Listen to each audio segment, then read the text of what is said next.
என்னப்பா இந்த சிங்கப்பெண் அதிரடி படைக்கு பெருசா பவர் ஒன்றும் இல்லையாமே, டம்மி பாவாமே. அவங்களால ஒரு கேஸ் போட முடியாதான், ஒரு எஃப்ஐஆர் பண்ண முடியாதான், தடி எடுத்து அடிக்க முடியாதான், துப்பாக்கி எடுத்து சுட முடியாதான். அப்புறம் எதுக்கு இந்த சிங்கப்பெண் படை? கவர்ச்சி தானோ? கவர்ச்சின்னு சொன்னா வேற கோவம் வருமே, அது தவறா வேற போய் முடிஞ்சிருமே. என்ன பண்றது? இவங்களுடைய செயல்பாடுகள் தான் என்ன அப்படின்னு சொல்லி யாருக்கும் தெரியாம தான் இருக்கு. என்னதான் நடக்குது சிங்கப்பெண் படையில? தமிழ்நாட்டுக்குள்ள சட்ட ஒழுங்கு எப்படி அமையுது பார்த்துருவோமா?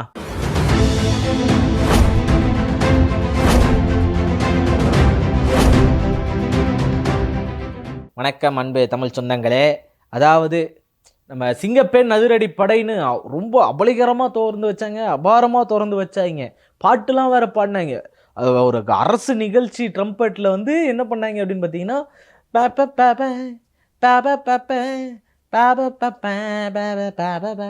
அப்படின்ற மாதிரி தான் அந்த இடத்துல அவ்வளோ பிரம்மாண்டமாக திறந்து வச்சாங்கல்ல. அதுக்குள்ளே வேற ஒரு ஆள் இருந்தா அப்படி அந்த கார் ஓப்பன் பண்ணுறாங்களே, பெட்ரோல் வண்டி கொடுக்குறாங்களே, ஓப்பன் பண்ணால் உள்ளே ஒரு ஆள் உட்காந்துருக்காரு.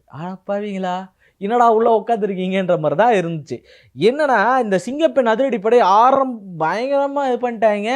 இதில் அவங்களுக்கே பாதுகாப்பு இல்லைன்றது ஒரு பக்கம் இருக்கட்டும், சில இடங்களில் பார்த்தீங்கன்னா இந்த பாட்டிமாலாம் கூட்டிட்டு வந்து உட்கார வச்சுருந்தாங்க, வயசானவங்களாம் கூட்டிட்டு வந்து உட்கார வச்சுருந்தாங்க. இதெல்லாம் நம்ம பார்த்தோம்.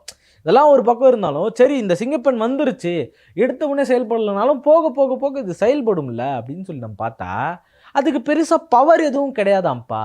அவங்களால எஃப்ஐஆர் போட முடியாது. நார்மலாக ஒரு காவல்துறை செய்யக்கூடிய வேலைகள் இருக்குல்ல, அவங்க உட்காந்து எஃப்ஐஆர் போடுறது, சார்ஜ் ஷீட் இது பண்ணுறது, சிஎஸ்ஆர் காப்பி போட்டு கொடுக்கறது, இப்போ இப்படியேனா பண்ணக்கூடிய ஒரு வேலைகள் இருக்குல்ல, அந்த வேலைகள் எதுவுமே சிங்கப்பெண் அதிரடிப்படையால் போக முடியாதான்.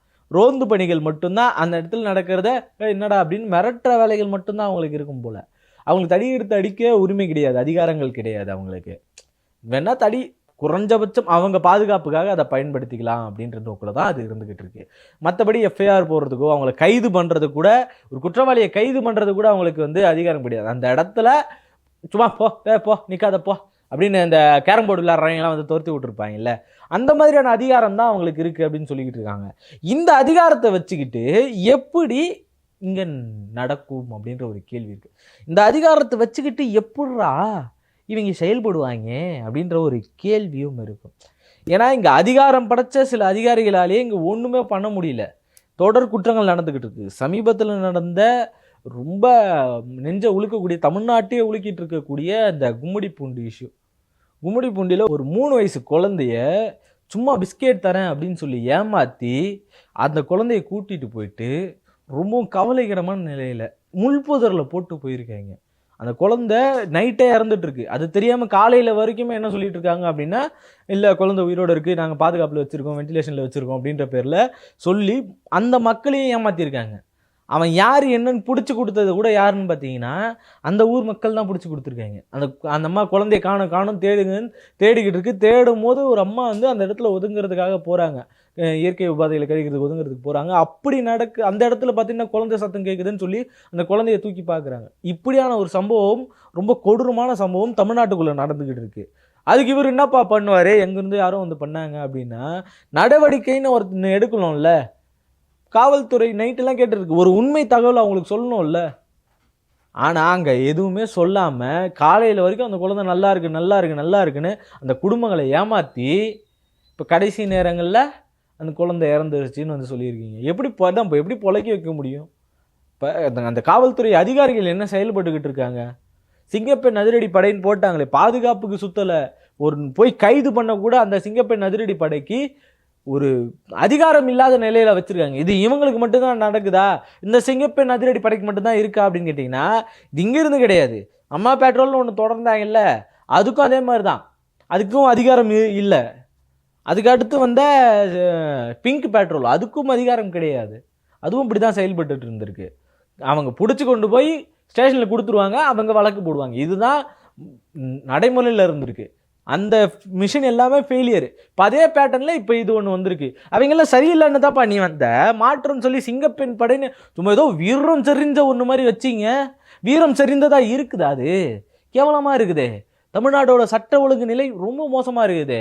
இப்படி மோசமாக இருக்கிற இந்த நிலையில் தான் நீங்கள் எங்கே போனீங்க?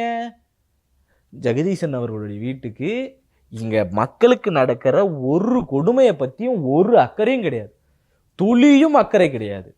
அதை பற்றி பேசுவதற்கு கூட உங்களுக்கு வாய் கிடையாது. மிச்சர் சாப்பிட்டுங்கிறாரு, பிகில் ஊதினுங்கிறாரு உட்காந்து. சட்டமன்றத்தில் உட்காந்தா மிச்சர் சாப்பிட்றது 18ஆம் தேதி கூட போகுது. மிச்சர் ரெடியாக வாங்கி வச்சுருந்துருப்பார் போல், கிலோ கணக்கில் வாங்கி வச்சுருப்பார், உட்காந்து தின்னுங்கன்னே இருப்பார்.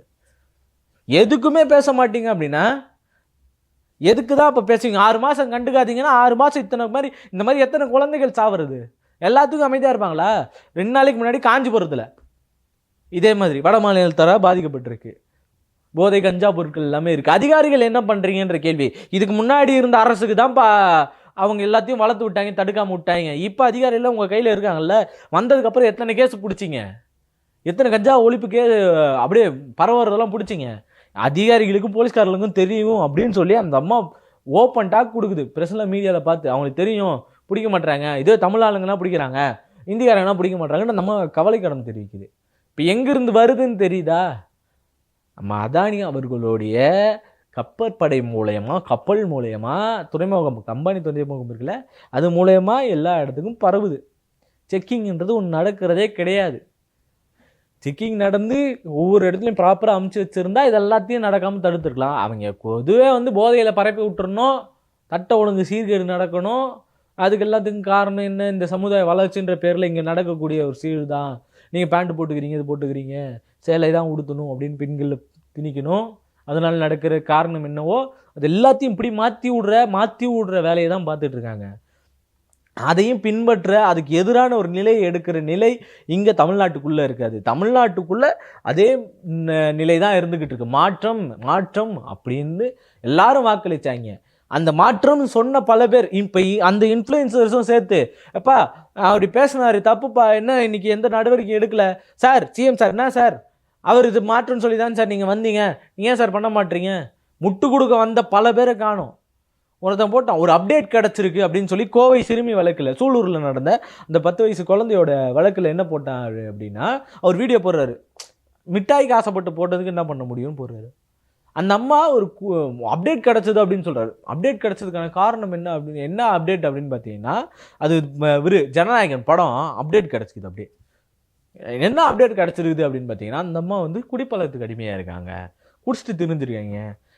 அந்த அம்மா குடிச்சாங்கடா, அந்த பையன் அவனுக்கு என்ன தைரியம் வந்துச்சு? எப்படி அவன் போய் செய்யலாம்?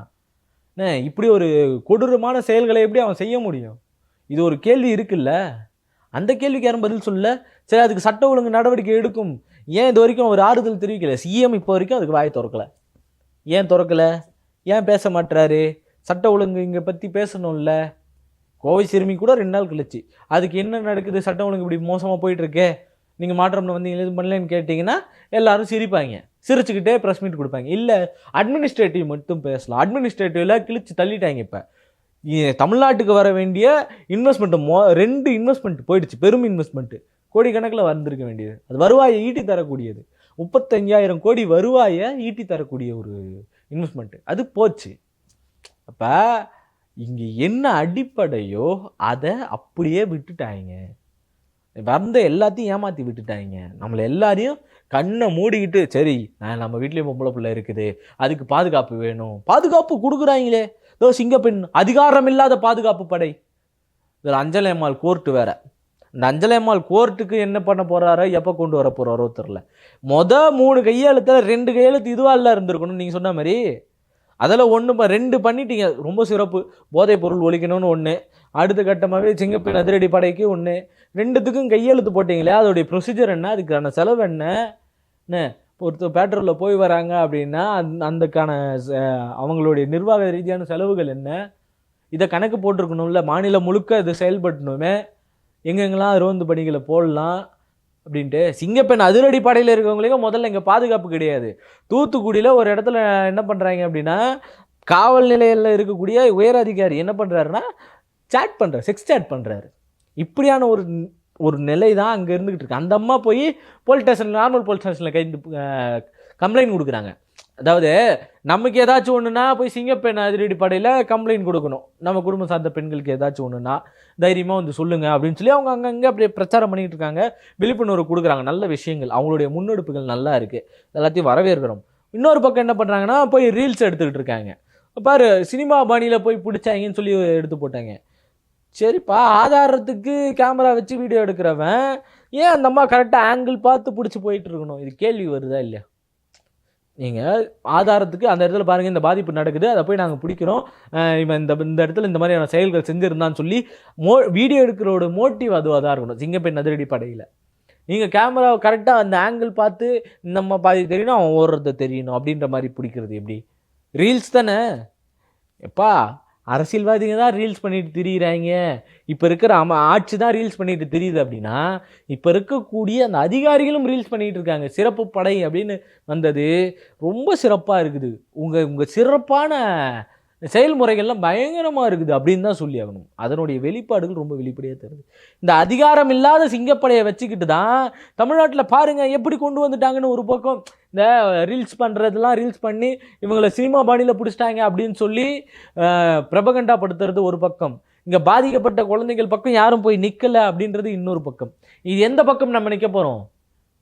ரீல்ஸ் பக்கம் போய் நிற்க போகிறோமா, ரியலாகவே பாதிக்கப்பட்டிருக்கவங்க பக்கம்? அந்த மக்கள் போய் பிடிச்சி கொடுத்து 3 பேர் அதில் தப்பிச்சு போய், ஒருத்தர் 4 பேர் இருந்திருக்காங்க, 4 பேரில் 3 பேர் தப்பிச்சிட்டாங்க, ஒருத்தன் மட்டும் மாட்டினா அவனை பிடிச்சி ஜெயிலில் கொடுத்துருக்காங்க. காவல்துறைக்கு பிடிச்சி கொடுக்குறதே இவங்களா தான் இருக்காங்க. அப்போ காவல்துறை என்ன பண்ணுது? இந்த சட்ட ஒழுங்குன்ற இங்கே என்ன நடைமுறையில் இருக்குது? உங்கள் கூட்டத்துக்கே 5000 பேருக்கு தான் நீங்கள் தான் அனுமதி கொடுத்தீங்க, அவங்க திமுக சதின்றாங்க, இதையும் திமுக சதின்னு சொல்லுவீங்க. எங்கேயோ எவனோ பண்ணுறதுக்கு முதல்வர் பொறுப்பாக முடியாது, இது நிதர்சனமான உண்மை.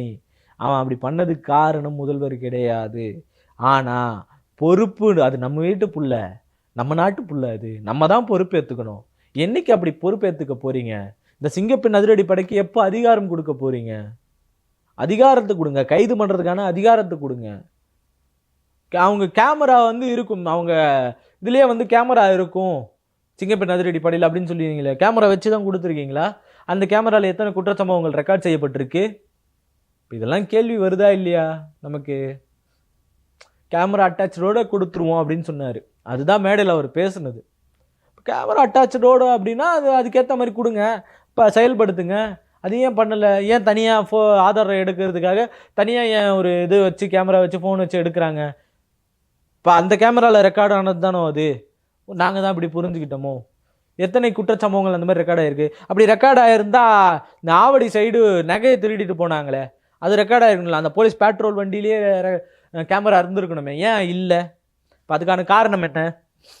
இப்போ இங்கே சிங்கப்பெண் அதிரடி படைக்கே பாதுகாப்பு இல்லை அப்படின்றது தான் இங்கே இருக்கக்கூடிய நிதர்சனமான உண்மை.